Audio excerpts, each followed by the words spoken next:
Dear sisters and brothers, dear colleagues and friends, it is a great honor to speak here in Kathmandu. We have gathered for APRECON. But before talking about us and our struggle, I need to express the recent developments here in Nepal and in Kathmandu. I want to express my deepest condolences to the families of the young students that was killed by the police when demonstrating yesterday.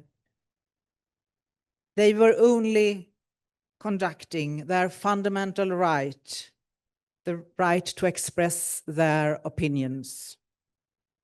They were met by excessive force. The right to express your opinion and the right to demonstrate is the same kind of rights that we as unions use on a daily basis. So, sisters and brothers, please join me and stand up in a minute of silence to show our respect to the lost lives.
Thank you so much.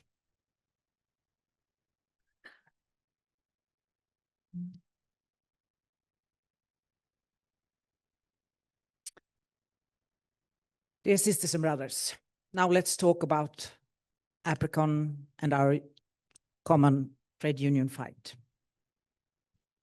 Our starting point is simple. When crisis hit, may it be a pandemic or extreme weather, it is public services that hold society together.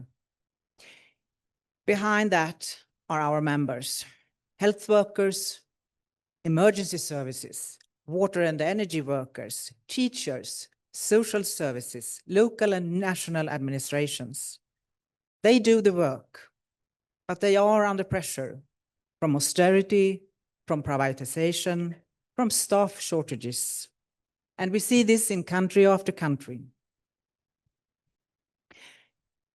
The Asia-Pacific region is hit hard by heat waves, floods, landslides, rising seas. Here in Nepal, you know this better than many others. Our members are in the front line, both in the moment of disaster and in the long process of rebuilding.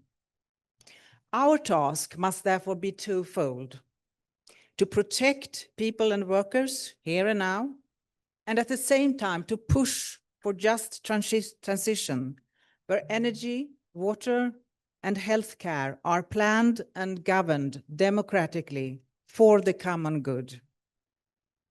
I will mention only a few examples that show that this is possible. Pakistan. Tens of thousands of women community health workers have organized nationally.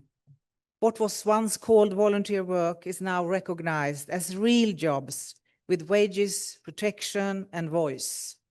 This strengthens both gender equality and the quality of primary health care. Australia. After a long and tough union and political struggle, the Fair Work Commission ruled that aged care work had been systematically undervalued, often because of gender. Wages were increased, and many direct care workers will now see raises of 20 to 25%. This is a fundamental breakthrough that sets the standards for how we value care work. Fair wages are not only about money. They are a public recognition of work that has been devalued, most often women's work. For the worker, it means that their knowledge, judgment, and responsibility are taken seriously. Quality in public services starts with treating both the people who use them and the people who deliver them dignity. Indonesia. After years of union mobilization and legal action, the Constitutional Court has cut away key parts of the so-called job creation law. This means stronger protection for workers, sectoral minimum wages, clearer limits on outsourcing, better protection in dismissal disputes. This was driven by a broad trade union coalition where PSI's Indonesian affiliates played a central role with campaigns, political pressure, court cases that PSI actively supported, etc. It shows that organized power can move mountains, even uphills. At the same time, PSI energy unions won in the Supreme Court against electricity privatization, an important step to keep power in public hands and ensure quality and resilience for citizens. Together, these victories send a clear signal. When unions and the public stand together, it is possible to defend decent conditions and strong public services, even under heavy political pressure. And colleagues and friends, I know that our fight continues. I know that there will be trade union movements in South Korea that will go on for strike later this month for well-funded public health care systems and safety staff levels. I know I heard this morning from Kate that there will be a new nurse union established in Pakistan later this year. So the fight goes on. Dear sisters and brothers, many governments are stuck in financial framework that freeze wages, block new recruitment, and push privatization. Meanwhile, the super rich are getting richer and even take off for outer space. This drains our common system just when we need them most. That is why we must demand fiscal space for investment in welfare, in climate adaptation, and in secure jobs. This is not an easy task. We are living in chaotic times. Democracies are in decline. Authoritarian regimes backed by oligarchs gain power and influence. They demolish public sector and attack public sector workers in order to grab even more money and power. They know that quality public sector and democratic institutions are obstacles in their way. They know that unions are obstacles for their ambitions. That's why we are under attack. That's why our task is difficult. The trade union movement is one of few forces against the evils of our time.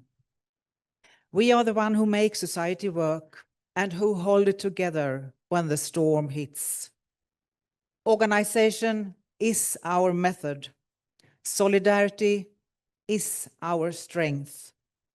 When inequality increases, when climate catastrophes needs urgent actions, and when devastating war torments more and more people, time has come for a change.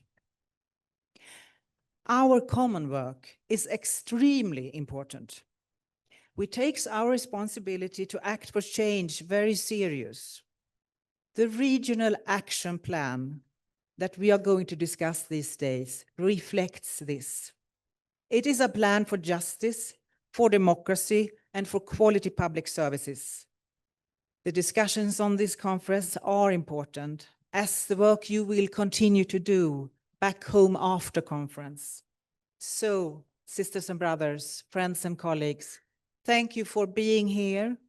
Thank you for what you do. Together we create the change. Thank you.